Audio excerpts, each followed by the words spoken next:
ആനക്കര പുരമതിൽശ്ശേരിയിൽ ആളില്ലാത്ത വീട്ടിൽ വാതിലിന്റെ പൂട്ടുപൊളിച്ച് മോഷണം നടത്തിയ കേസിൽ പ്രതി തൃത്താല പോലീസിന്റെ പിടിയിൽ. പുന്നയൂർകുളം തോട്ടുങ്ങൽ വീട്ടിൽ ഷജീറിനെ കോടതിയിൽ ഹാജരാക്കി റിമാൻഡ് ചെയ്തു. നിരവധി മോഷണ കേസുകളിലെ പ്രതിയാണ് ഷജീർ എന്ന് പോലീസ് പറഞ്ഞു. ആനക്കര പുറമതിൽശ്ശേരി പ്രഗതിയിൽ പത്മനാഭന്റെ വീട്ടിലാണ് കഴിഞ്ഞ മാസം മോഷണം നടന്നത്.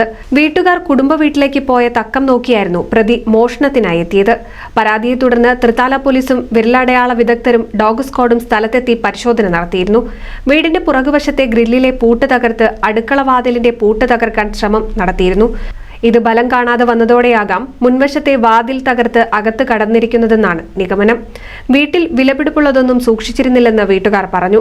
തുടർന്ന് മോഷ്ടാവ് തെളിവ് നശിപ്പിക്കാൻ CCTVയുടെ DVR അടിച്ചുമാറ്റിയാണ് കടന്നുകളഞ്ഞത്. 6000 രൂപ വില വരുന്ന ഹാർഡ് ഡിസ്കും 2000 രൂപയുടെ ഇന്റർനെറ്റ് മോഡവും മാത്രമാണ് നഷ്ടപ്പെട്ടിട്ടുള്ളതെന്ന് വീട്ടുകാർ പറഞ്ഞു. പ്രതിയെ കോടതിയിൽ ഹാജരാക്കി റിമാൻഡ് ചെയ്തു. NCV news Thrithala.